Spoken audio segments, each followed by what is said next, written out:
est aussi bon pour les personnes qui sont en situation de handicap, mais aussi pour les autres, parce qu'on fait plein de belles rencontres, et je pense que je n'aime pas en parler pour les valides, mais on va dire socialement, on voit le handicap complètement différent quand on le voit à travers le sport, et d'autant plus à travers les sports nautiques, puisqu'on est toujours en Covid, on ne va pas... autant dans la vie de tous les jours, je peux avoir ma prothèse et ça ne peut pas se voir, autant quand je suis en combi, je le fais d'une seule main. Donc en 2015, je fais quatrième, je suis place de quatrième au championnat de France de foil. J'ai la particularité de naviguer dans plusieurs disciplines. Et j'ai la particularité aussi de créer des défis. Donc avec mon camarade Christophe Reich, on avait l'idée de battre en fait le record entre Saint-Malo et Jersey. C'est à peu près 70 km aller. Et le temps de référence, c'était un multicoque qu'il avait à un 50 pieds, qu'il avait en 3h50 et des poussières. Et on a mis 2h05 pour rallier Jersey dans des conditions qui n'étaient pas faciles, avec 3 mètres de vague au maquis au milieu. Et on a fait l'aller-retour en 99, 137 km, et on a perdu le bateau à 50 km du retour, le bateau est tombé en panne. Et on a estimé à deux qu'on pouvait faire le tracé légère. Sur ma planche de longue distance, maintenant j'ai une boussole collée dessus, parce que ce jour-là on n'avait pas de boussole, et on s'est retrouvé face au 4L, et heureusement le 4L c'est un cap qui est quand même très très particulier de Saint-Malo, et on a pu se rerouter à 10 km de la côte. Donc voilà, j'ai beaucoup faire de défis parce que ça montre au-delà de handicap vraiment le défi que d'autres valides n'ont pas fait, et là on le fait entre potes aussi, donc c'est aussi, voilà, c'est ça qui a permis de finalement réaliser ce défi. J'aurais été tout seul, je pense que malheureusement, sans assistance, j'aurais fait des cours au retour. Et la vitesse, oui, j'aime aller vite. Donc je l'ai montré sur vraiment le record en e-sport, mais en 2016, donc, je participe au championnat du monde de vitesse, et je suis 7ème du championnat du monde de vitesse. Donc j'étais très très content. Ça a été très dur, on a couru... à Martha's Island, à côté de Boston, il faisait 0 degré parfois, il avait très froid, c'était très très dur, mais c'était déjà une très très belle récompense sur la vitesse, et voilà, premier pas sur la vitesse en tout cas parmi les autres. Et en 2017, alors là j'ai eu l'idée un peu folle de partir de Brest et d'aller jusqu'à Lorient, en passant par toutes les îles du Ponant qui se trouvaient sur ma route. Donc c'est des îles qui font souvent rêver, Molène, Ouessant, Saint, Les Clénans, Groix, Belle-Île-en-Mer, Aiguille, Ouatte. Et le pari, il était encore plus fou que, en fait, 6 mois avant, au mois de janvier, j'ai décidé de dire, voilà, on partira le 3 juin et on va faire une île par jour, quelles que soient les conditions météo. Pourquoi il a fallu faire ça? Parce que quand on se lance des défis, si on le fait sur 6 mois, ça devient très compliqué. J'ai eu la chance de réaliser ce défi avec la SNSM en partenaire. Et donc j'avais 2 bateaux par jour, qui créaient une contrainte, parce que je commençais le parcours, je m'arrêtais dans un port, j'attendais 3 quarts d'heure en mer. Et on faisait un changement de bateau avec l'équipe en mer, puisque ce défi a été réalisé avec une équipe en mer assez lourde, donc la SNSM. J'avais un routeur qui s'appelle Arnaud Troilem. J'avais mon frère Stéphane qui faisait les photos, dont cette photo-là, parce qu'on avait 2. Donc on a des photos qui sont quand même assez incroyables au-dessus des vedettes de la SNSM.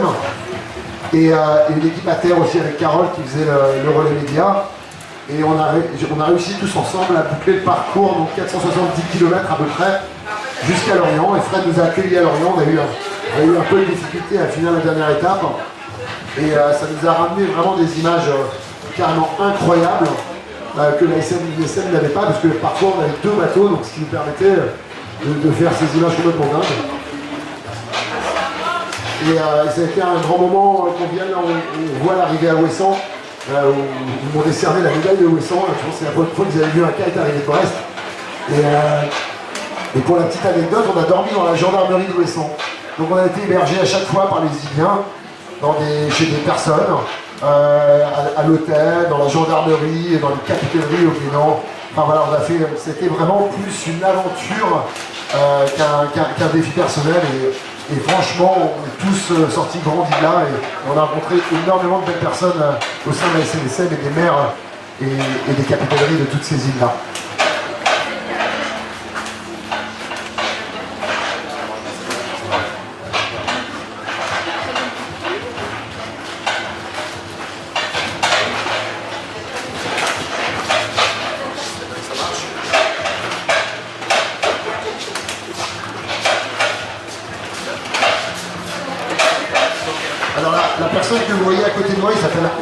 Tronen.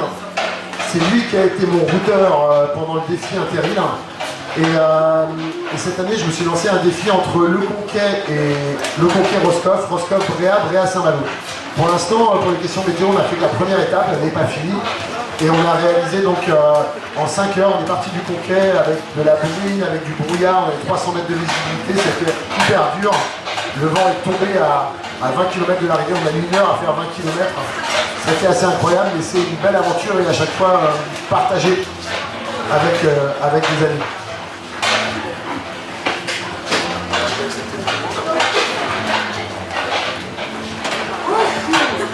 Et donc ce record, donc, il date de juillet. Donc j'ai battu le record du monde de vitesse en kite sur le mille nautique. Donc le mille nautique, pour ceux qui ne connaissent pas, c'est 1852 mètres.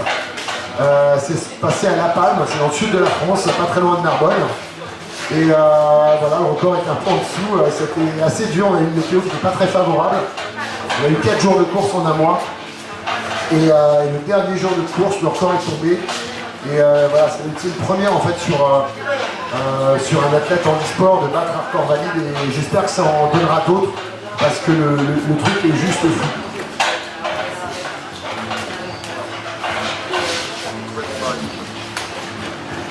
Donc voilà à quoi ça ressemble, il y a 35-40 nœuds et un mille nautique. Donc le record il a 66,26 km/h de moyenne, 35 nœuds 78. Et un mille nautique c'est très long en kitesurf, c'est 95 secondes je crois sur le run du record. C'est épuisant, on a l'impression qu'ils ont oublié la ligne d'arrivée. C'était assez fou. Voilà, ça c'est des photos qui ont été faites ici en début de semaine, pendant les week-ends. Donc très heureux de la manifestation déjà multidisciplinaire. Ça c'est une chance. Très heureux que Christophe, JC, Fred, on ait tous mis en place cette notion de mixité. Donc pour l'instant, on a couru les vagues jusqu'au quart de finale, donc pour l'instant tout va bien. Et j'ai été jusqu'au quart de finale en billard, donc pas de ma discipline, mais en tous les cas, je me suis bien amusé, ça a sauté haut. Et j'espère que ça a amené du spectacle pour tous. Voilà des images de la session de lundi. Donc voilà, c'était une petite présente sur ce que je fais, mais l'idée globale, c'est surtout d'avancer. L'association Vague des Sports était là ce matin, malheureusement, la tente qui s'est envolée, bon, ils ont été refroidis. Mais en tous les cas, sur la Fédération Française de Voile, on a une dynamique, on a 2 commissions en fait, pour être tout à fait clair. On a une commission qui s'appelle Kite pour tous, dont je préside cette commission aux côtés de Christophe Martin. Christophe Martin, c'est un athlète que vous avez peut-être vu sur l'écran géant tout à l'heure, qui est paraplégique, mais qui fait du kite, qui fait du wave ski. C'est lui qui a créé vraiment le kite assis. Il fait du snowboard, voilà, il fait plein de disciplines. Et notre approche, c'est vraiment de développer le kite pour tous. Et on est tout à fait conscient que la pratique, telle que moi je la pratique et telle que lui la pratique en châssis, elle est quand même relativement extrême. Elle demande beaucoup de conditions physiques, beaucoup d'entraînement. Lui, il faisait du kite avant parce qu'il avait accidenté. Et c'est pour ça qu'on va dans la voie avec la fédération, avec Fred, enfin tous ensemble, sur la voie du bateau aérotracté. On travaille sur un bateau qui s'appelle le Kite Boat Speed. Alors j'ai pas d'image là-dessus parce que c'était pas prévu, mais on va peut-être pouvoir en trouver. Mais l'approche, c'est d'avoir un bateau, un tripode qui fait 3,40 m de long, avec 2 patins sur les côtés. C'est un bateau qui est capable d'avoir l'accélération d'un kite, la même accélération que celle qu'on a sur l'eau. Il n'est pas... il a le... Comment dirais-je, l'ergonomie, je cherchais mon mot. Il a l'ergonomie d'un jet ski en fait sur la partie supérieure, ce qui permet de pouvoir naviguer soit avec des sièges comme de la moto, donc en binôme l'un derrière l'autre, soit avec des coques, pour notamment les paras. Et l'avantage c'est que donc on navigue à 2, c'est un bateau qui se navigue à 2, un qui pilote le bateau et l'autre qui pilote le kite. A savoir, la grosse nuance c'est que le kite est accroché au bateau. Ça fait une énorme nuance, notamment pour les paras, parce qu'évidemment il n'y a pas la résistance, et même pour les valides, parce qu'on se rend compte qu'il y a beaucoup de gens qui ont peur d'être accrochés au kite. Et donc l'idée de la promotion de ce bateau, en tout cas là on a un prototype qui navigue, on a des prototypes qui naviguent aussi avec des foils, Donc après, il restera à définir en fonction de la stratégie du timing finalement qu'on va avoir pour l'année 2019, à savoir si on commence par des bateaux flottants et qu'on passe sur des foilers, peut-être pour la régate, on l'espère un jour paralympique. Mais en tous les cas, l'idée c'est qu'on va pouvoir apprendre et faire apprendre à beaucoup de gens, parce qu'on peut avoir un moniteur sur le bateau et quelqu'un au calme. Et du coup là, ça va très très vite.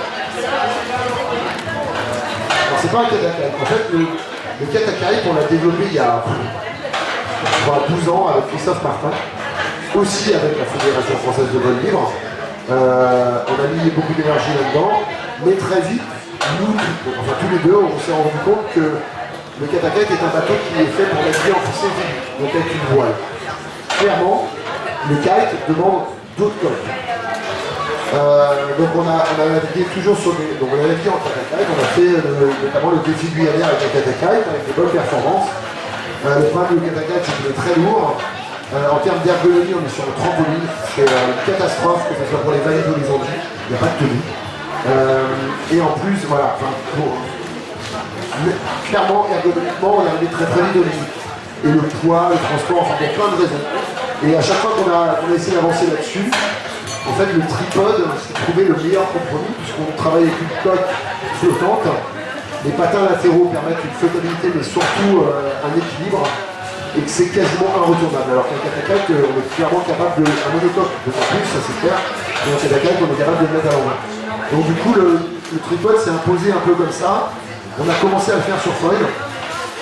Et puis, on est revenu un petit peu en arrière avec donc l'ergonomie de jet ski supérieur du point supérieur, qui permet donc d'être sur des selles, donc ce qui permet notamment de la mousse spécifique pour les escarres, etc.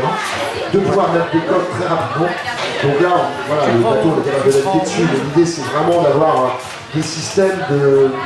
En fait, ce qu'on veut, c'est que ce bateau-là puisse naviguer pour des valides et qu'en fonction du type de pathologie, on puisse adapter soit guidon, volant, coque, barre, pourquoi pas. Mais dans tous les cas, on puisse du coup élargir énormément en termes de pathologie. Et surtout, en fait, avec Christophe Martin, on a développé le stand-up qui est là-bas, qui est dans la pente, qui est un stand-up pour tous, mais qui est très large, mais qu'on a voulu pour tous, dans le sens où si on fait des choses spécifiques pour les personnes à mobilité réduite, club de voile, clairement, n'en achèteront pas forcément aussi sur subvention, pourquoi pas, mais pas de leur propre initiative. Alors que si on fait un bateau pour tous avec des kits d'adaptation, là on va pouvoir ouvrir le marché et du coup avoir encore plus de bateaux dans les écoles de voile. Et ce bateau-là, en plus, le fait de naviguer en deux, il peut naviguer avec un passager supplémentaire. Il a suffisamment de flottabilité. Ce qui fait qu'on peut faire monter aussi des journalistes, des leaders d'opinion, on peut les traiter comme on veut, mais qui vont pouvoir du coup donner l'impulsion aussi nécessaire derrière pour l'achat de bateaux dans les clubs et pour qu'on puisse avoir le plus de bateaux possible. Donc il y a deux voies. Il y a la voie club qui est la meilleure pour tous, enfin, clairement, qu'on veut pousser. Et puis dans un second temps, on essaiera de pousser les bateaux vers la régate et pourquoi pas le paralympique pour avoir du coup des bateaux. Moi ma vision c'est en tous les cas, que ce soit celui-là ou un autre, c'est d'avoir des bateaux qui soient attractifs pour les athlètes et visuellement. Les bateaux, on va d'abord rentrer par les écoles, je pense que c'est la meilleure chose. On a la chance, avec la Fédé de voile aussi, d'avoir des bases qui sont capables d'accueillir des bateaux comme ça. Donc c'est un autre... on sort du kite individuel, mais quand on a présenté ce bateau au salon l'année dernière, on a aussi des gens qui sont venus, bah tiens, j'aimerais bien faire du kite avec mes enfants, ça peut être sympa, voilà. Donc c'est le marché en fait de l'école. Alors, je parle de l'école apprentissage, mais ça peut être aussi le marché de la location en école. Il y a vraiment un gros marché. Et le deuxième marché, si on peut appeler ça un marché, mais c'est de réintroduire, voilà, moi je suis extrêmement déçu que le paravoile sorte pour 2020. Il ne sera pas présent en 2024, c'est un acquis, c'est fait. Donc, notre volonté avec la Fédé de voile, c'est d'essayer de l'introduire en démonstration sur 2024. Maintenant, moi, ma position, elle a été très claire, c'est de dire que si on ne change pas les supports, on ne sera pas en démonstration en 2024. On s'est fait bouler sur 2020, on s'est fait bouler sur 2024. C'est pas une problématique d'antique, c'est une problématique de support. c'est le CIO qui décide. Le CIO, c'est du business. Donc il faut qu'on ait des supports attractifs. Si on a que ce soit pour les valides ou les handis, c'est exactement le même problème. Si on a des supports, des systèmes de régate qui sont inintéressants pour le public, nous ne réintroduirons jamais la voile parce que la voile est coûteuse, parce que c'est un autre endroit. Là, ça sera Marseille. Mais c'est coûteux, que ce soit pour les valides ou les handis. Donc à un moment donné, c'est à nous, fédération, de nous poser les bonnes questions et d'arriver à montrer qu'on est capable d'arriver avec des supports extrêmement attractifs, visuels, avec des systèmes de régate comme on développe, voilà, mais des systèmes de régate qui sont rapides, intéressants, avec un peu de contact, enfin du contact, on va dire, du frottement, et pas du contact, mais en tous les cas quelque chose qui soit très très lisible aussi de l'extérieur pour des novices. Et à ce moment-là, on peut réintroduire des bateaux, spoiler ou pas, là la question se posera, mais déjà en tous les cas, je pense que sur l'aérotracté, on a pour la défendre. Ma position aussi était de dire, bah voilà, quand on voit, moi, quand je vois Damien Seguin là, qui va courir pour la route du Rhum, et quand je le vois courir en diam, ça me fait rêver. Par contre, sur un 2.4, ça me fait absolument pas rêver. Donc il faut qu'on bouge tous ensemble et qu'on se dise, que ce soit des bateaux, que ce soit des bateaux à poussée d'hélice ou des bateaux aérotractés, il nous faut des bateaux qui accélèrent, qui soient beaux pour tous. Voilà. Je te passe le micro. On monte un peu quand même parce que j'ai du mal à passer. Donc Fabrice Guéquer, il y a peut-être un peu de tête en plein, ancien pilote PC ou testeur pour Nautisme Finistère, de tout ce qui naviguait, l'accessibilité portuaire et des pratiques de voile, vraiment issu de la voile. Donc plus voile légère bien sûr au départ et ensuite voile habitable avec des joysticks, taper quelques records, ça j'aime bien aussi. Mais je rejoins complètement Chris là-dessus sur le tripod. Le tripod, effectivement, on a la sécurité, on a la stabilité, on peut du coup avoir la vitesse, et ça c'est assez génial. On le voit en kayak, par exemple, c'est ce qu'on fait nous avec le projet Cap à l'Ouest, où on peut en toute sécurité le mettre donc a priori n'importe quel type de personne bien esquinté bord. Bon, je pense également au paddle de marque, paddle pour débuter, voilà, même chose, tripod, on peut tranquilliser les gens, très très important. Je rejoins également Chris sur le biplace. Le biplace pour les écoles de voile, par là, est très très intéressant. On l'a sur deux différents supports, en voile handi. Les Australiens ont essayé là-dessus, et c'est peut-être ça qui nous plante au niveau du CIO, que c'est des baignoires flottantes. Je suis sur un autre type de support, sur un 495, qui ressemble vraiment à un bateau, un billard, et bien sûr, on ne s'est pas inscrit en catégorie handi, on est inscrit en classe valide. On fait les championnats de France billard. Pourquoi? Parce que justement, il y a de la demande là-dessus. Et on peut mettre automatiquement handi, valide et autres en mixité. On doit rechercher de façon au niveau de la voile, quasiment tous les supports sur l'eau, on doit chercher cette mixité. C'est impératif. Sinon, on ira pas loin, on va tourner dans notre tour et personne ne regardera. Voilà. De Bretagne de voile pour représenter le kiteboard. Et également président du pôle espoir à Auré-Quiberon. Donc sur les athlètes, demain iront probablement, je l'espère, jusqu'aux Jeux Olympiques. Je travaille aussi à la fédération au sein de la commission 4. Et en fait, l'idée de la journée d'aujourd'hui, c'est que en travaillant avec la Fédé sur les prochains événements 2019, on va avoir un tour national et une Coupe de France sur différents formats, que ce soit du kite, ce qu'on appelle du border cross ou encore des formats de longue distance. L'idée, c'est de pouvoir faire une initiation handi sur chaque événement qu'on va avoir en France.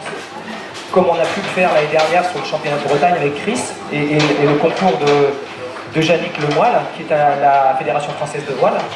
On avait fait une initiation assez basique, mais qui a porté ses fruits, et on a dans cette idée de continuer dans cette dynamique-là sur un tour national. Et donc, ce qu'on a monté avec Chris aujourd'hui sur les World Games, on veut le reproduire sur un tour national. Voilà.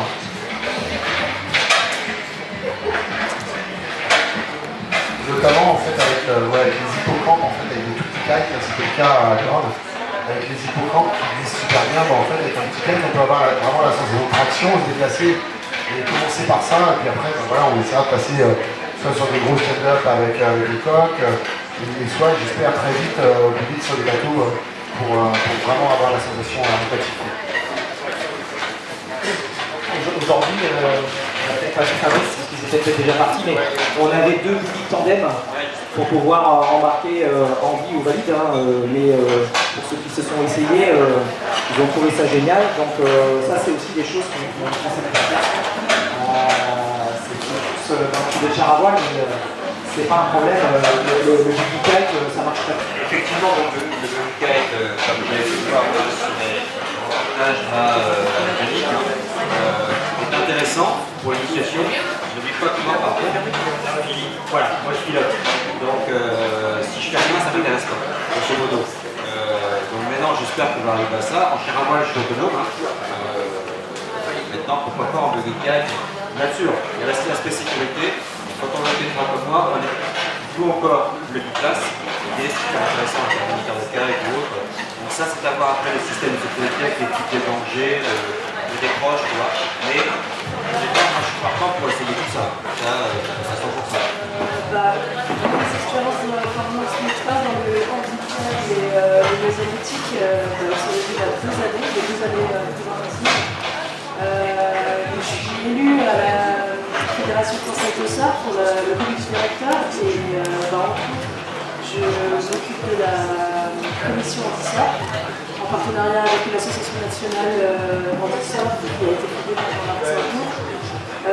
Ce qu'on fait nous au niveau fédéral, déjà on a eu plusieurs coupes de France, on a un circuit de compétition en fait, et on travaille plusieurs avec des valides. C'est-à-dire que la compétition, la catégorie Andy en fait, elle se passe en même temps que les catégories valides. Donc pour la petite histoire, on a plein championnat de France, les Antilles sont passées hier. Au niveau de la Bretagne, on a de super résultats avec des personnes qui travaillent avec nous. J'ai une petite pensée sur une personne au niveau de la Ligue de Bretagne, parce que je suis aussi secrétaire de la Ligue de Bretagne, et si je suis l'élu, je pourrais dire, parce que je cherche du développement du handicap en Bretagne. Dans notre circuit, en fait, on a un calendrier avec 3 dates dans l'année d'handicapés, qui sont des initiations. On en a créé une l'année dernière, cette année, en mois de mai, pour Pro Junior, donc avec des conditions consules. Et là, pour la petite histoire, il y a une personne qui a découvert le surf ce jour-là, qui depuis hier, championne de France en catégorie paraplégique, avec la meilleure notation de tous les compétiteurs du championnat de France valide en valide. Donc c'est vraiment un succès au niveau de l'inclusion et au niveau de. C'est vraiment un résultat rapide. Donc voilà, au niveau fédéral, on a un parcours Andy qui est en même temps que le parcours valide. Au niveau Bretagne, on fait la même chose, on s'est calqué sur la même chose. Donc à chaque fois qu'on fait une coupe de Bretagne, on inclut les catégories valides Andy. Et on fait les 3 journées d'initiation découverte en dissortant. Voilà. Après, moi je suis aussi adhérente avec Espoir. Donc ça fait plusieurs années que je participe activement au week-end anti-liste de Guidel et Montagnac, il n'y a pas longtemps. Ce qui permet aussi de connaître ce qui se fait, parce qu'on n'a pas inventé le handisurf, c'est Bac Sport qui l'a inventé. Et même avec mon image PD, j'assume de dire que c'est comme Israël, le premier à avoir fait la démarche. Et il a fait une belle asso en fait, qui est vraiment une histoire humaine. Et après, nous, en fait, au niveau de la Fédé, on n'est pas concurrents à leur projet, au contraire, on est complémentaires. C'est-à-dire qu'eux, ils rencontrent des personnes, ils ont leur réseau, ils font découvrir des nouvelles activités à ces personnes-là. Mais nous, à côté, on est en capacité de monter en fait des créneaux de créneaux sportifs dans les structures. Et on peut proposer aux sportifs une activité à l'année. Et de pouvoir s'épanouir toute l'année dans cette activité-là. Donc c'est vraiment un travail complémentaire et en Bretagne, entre autres, on travaille vraiment en partenariat. Et donc pour la dernière casquette, j'ai une petite expérience en voile, oui, également, puisque le président de Vague d'Espoir en Bretagne a monté une association qui s'appelle Anti-Abord sur l'Orient. Et donc, il est en train d'adapter un petit bateau habitable là, qui est près de 50 canaux. Et donc, bon, je vois déjà les complications, il faut adapter le quai, il faut adapter pour rentrer dans le bateau. On a pris un siège, voilà. Alors, la coque, en fait, elle est au niveau de la barre, parce que le principe, c'est que c'est une sortie pédagogique. On va pas promener nos Antilles, quoi. Les Antilles veulent faire de la voile. Enfin, c'est l'image, parce qu'il faut passer cette image aussi d'assistance quotidienne, quoi. Ils viennent, ils prennent la barre, ils prennent un cap, ils prennent des décisions. C'est vraiment un accompagnement, mais pas une assistance. Enfin, je ne sais pas si vous êtes d'accord, mais voilà. Donc, c'est ce que je découvre aujourd'hui dans la voile, c'est un des gros projets. Donc, je m'appelle Marc Parnas, je suis créateur d'une société qui s'appelle Vendidée, et en gros, moi ce que je me suis attaché à faire, c'est créer des produits, donc Stanley Paddle, Stanley Kayak. Ces produits, eh bien, je parle d'un produit qui existe déjà, c'est un produit de série, et je le rends accessible à différentes populations qui bien souvent sont spectateurs. Donc les PMR, les seniors, les personnes en surpoids, et souvent nombre de débutants qui n'osent pas. Et bien avec le produit tel que Stanley Paddle ou Stanley Kayak, eh bien, ces produits sont ouverts à toutes ces populations. Et ainsi, eh bien, les personnes vont pouvoir profiter de ces sports et de ces activités nautiques, ludiques, en sécurité, en autonomie. Alors ça revient un peu à ce que tu disais, c'est-à-dire les sports nautiques sont ouverts à tout le monde et à partir des bateaux qui ne soient pas on va dire, trop catégorisés et spécifiques. Donc voilà, c'est un peu mon point. Moi je m'appelle Jean-Yves Collin, je suis initiateur du projet Cap Ouest avec toute une équipe au club des alligators à Landerneau. On est aussi on a aussi à nos côtés le centre nautique de Rostiviec à l'Opérette et le centre nautique de Moulin-Mer, donc sur la communauté de communes de Landerneau. Trois communes nautiques qui se sont jointes pour mettre en place le projet Cap à l'Ouest. Cap à l'Ouest, c'est d'abord utiliser le support kayak, donc on a choisi nous le support en kayak biplace, donc avec trois objectifs sur ce projet. Cap à l'Ouest parce que donc on a choisi le C pour construire, A pour agir et P pour partager. À l'Ouest parce que à l'Ouest que nous il faut nager, voilà. Et donc l'objectif de ce projet Cap à l'Ouest, c'est de permettre aux personnes handies de naviguer avec des personnes valides en kayak biplace. On a un deuxième objectif qui concerne la mixité du public, on en a parlé tout à l'heure, et je pense que cet objectif-là est essentiel dans la notion d'inclusion également du public handi. Et donc on essaiera de le faire valoir, en tout cas tout au long des sorties que nous mettons en place.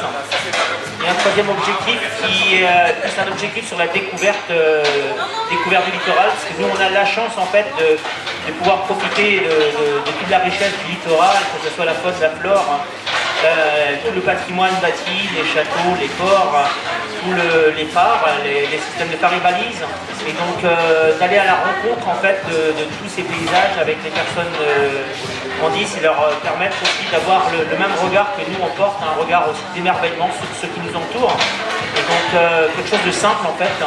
Et voilà, nous on veut ce projet simple pour qu'il puisse être mis en place rapidement.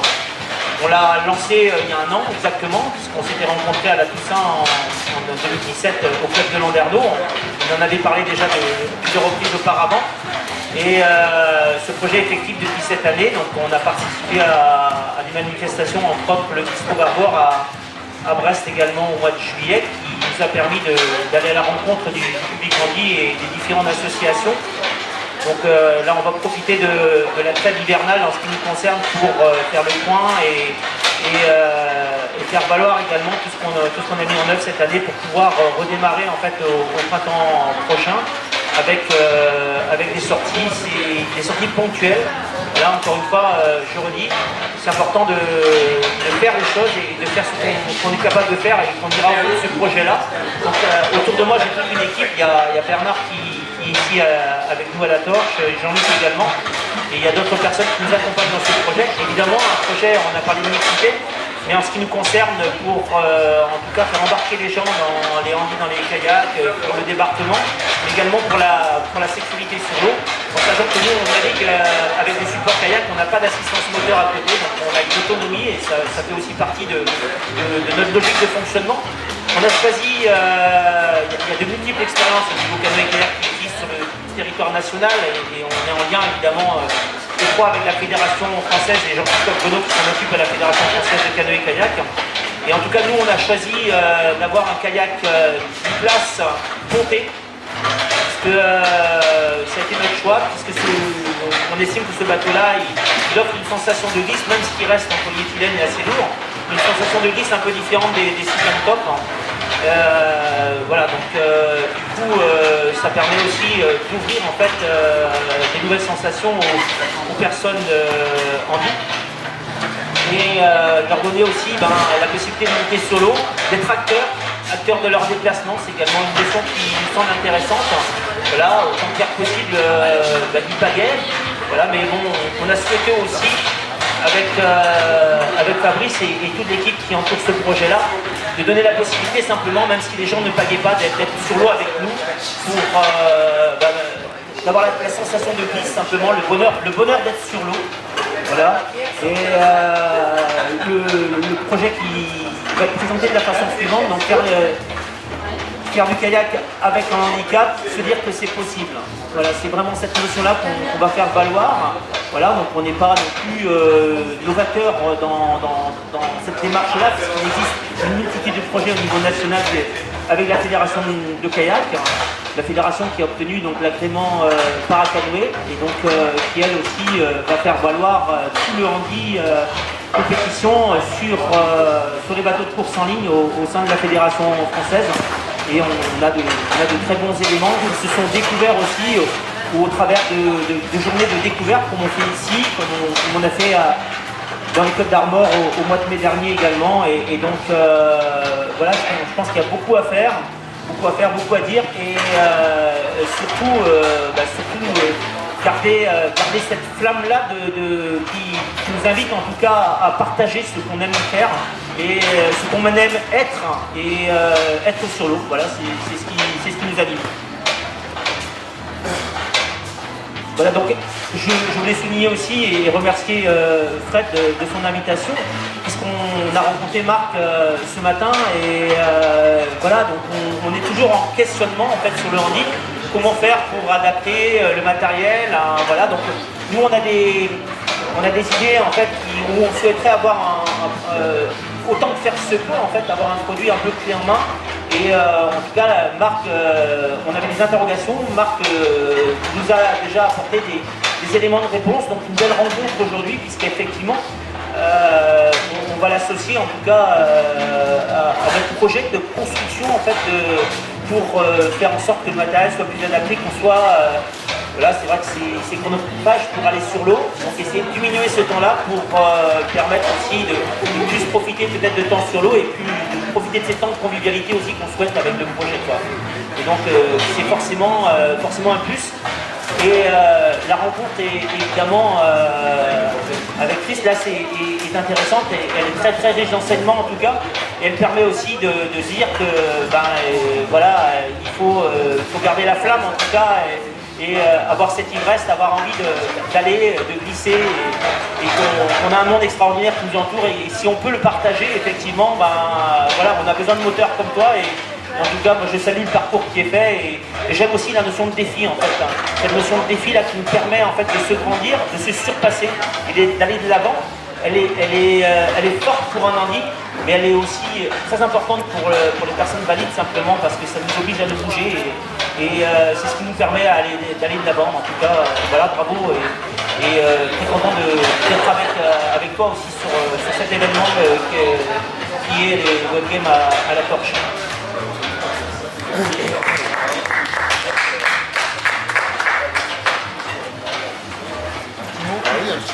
Thibaut. Terre de glisse. Moi, je découvre le monde de la voile en vie grâce à Fabrice, grâce à Frédéric et puis à tous ceux que je rencontre petit à petit.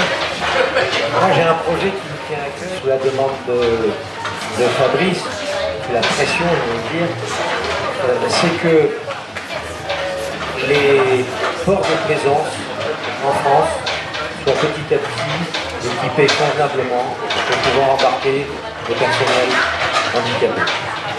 Et donc on bâtit, j'allais dire, on fait du bottom-up, c'est-à-dire brique par brique sur ce sujet.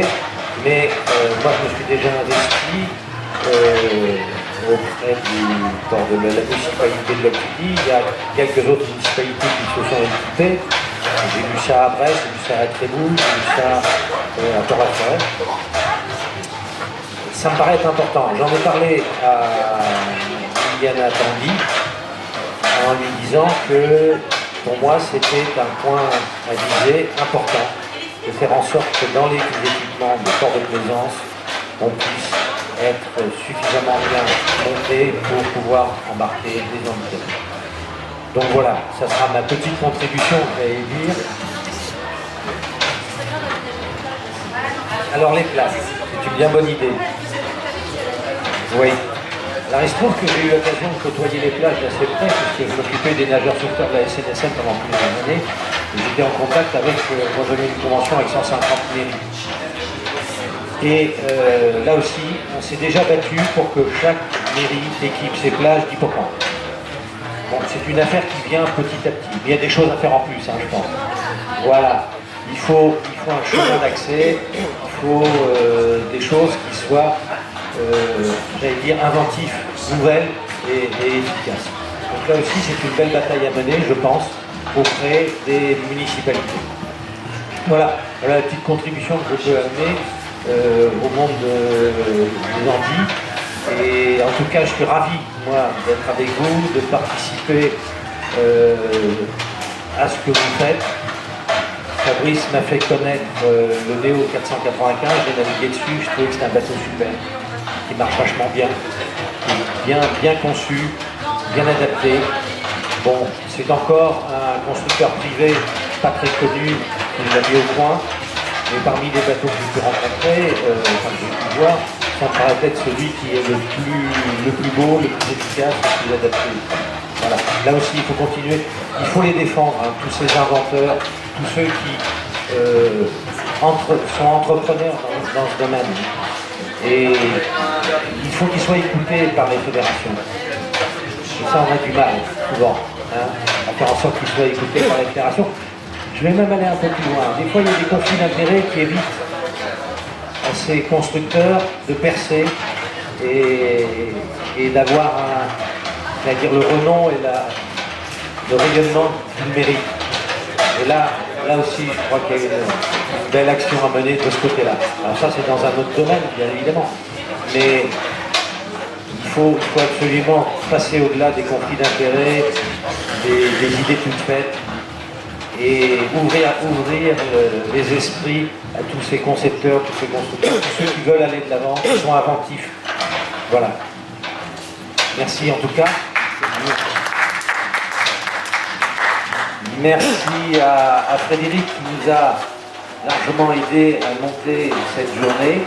Alors on n'a pas rempli tous les objectifs, mais il y en a quand même quelques-uns qui ont été remplis. Merci à toi aussi d'être venu. C'était pas facile. Merci d'être venu, merci d'être sur le plan d'eau et de nous faire un spectacle extraordinaire. Vraiment, un plaisir. Merci Chris. Par cette table ronde, en fait, on a constaté qu'il y avait quand même pas mal d'acteurs et d'associations qui travaillaient pour le handicap, les sports nautiques. Et on fait tous des activités découvertes. Et moi je pense que maintenant qu'on se connaît entre nous, ce serait bien de garder les réseaux pour pouvoir en même temps se communiquer nos événements et pouvoir les transmettre à tous nos réseaux, en fait, échanger notre réseau. Parce que les pratiquants, en fait, c'est les mêmes. Oui, tout à fait.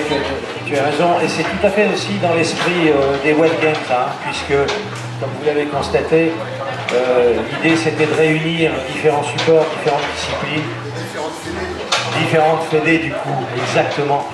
Et comme ça, on espère un peu faire avancer les choses, un peu dans ces domaines-là, et de montrer qu'il y a une synergie qui va se créer à faire se côtoyer, c'est-à-dire ces différentes disciplines, ces différents champions. Quand je vois que Alain Albo est présent sur les 4 disciplines pendant les World Games, moi ça me fait rêver, enfin, c'est extraordinaire. Bon, il y en a d'autres qui sont présents sur 3 disciplines. Ben, ces champions-là, il faut les associer à cette démarche et montrer que c'est pas une fédération à côté d'une autre fédération, c'est une véritable dynamique du sport nautique, de la glisse et des autres supports nautiques qui est en train de naître petit à petit, certainement. Je pense qu'on y pensait tous à ce genre d'événement. Ce qui a été fait ici, c'était juste extraordinaire. Et de un, parce qu'on se rend compte que les athlètes, alors il y en a qui effectivement pratiquent plusieurs disciplines, mais globalement on s'entend plutôt très très bien entre nous et ça montre un état d'esprit de la glisse qui est général aux différentes disciplines ou fédérations, peu importe. Ça a surtout montré que si on veut faire des événements à l'avenir qui soient pérennes et tenables financièrement, parce que le problème est là. Le problème c'est que jusqu'à présent on vendait un événement, ça a été le cas en 2016 qui était très compliqué pour l'organisation, mais aujourd'hui on est capable, grâce au WebGame, de montrer qu'un événement, il peut y avoir du spectacle tous les jours en associant ces disciplines. Après, sur le fait d'avoir un classement commun ou pas, peu importe. Ça c'est discutable pour chaque sport. Mais en tous les cas, le fait d'associer sur vaut mieux un gros événement multisport que plein de petits chacun dans son coin. C'est mieux pour tout le monde. Parfois il y aura peut-être des disciplines qui ne courront pas, mais quoi qu'il arrive, le budget de l'événement tiendra la route.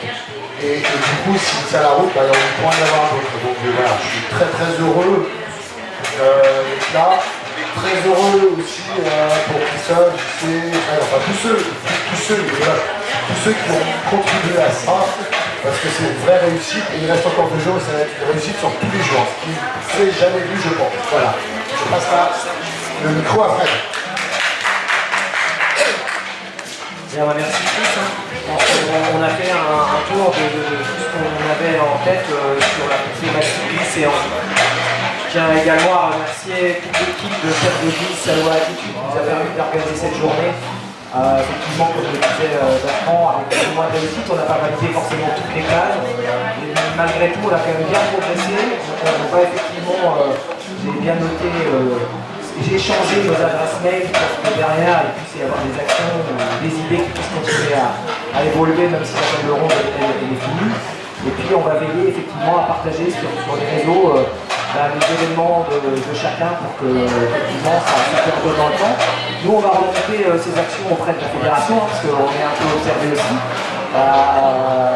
sur comment dirais-je, la commission de kite, et puis sur la partie en vie avec Chris. Donc c'est vraiment quelque chose qui est en plein développement et on veut soutenir ça sur 2018. Voilà, merci encore.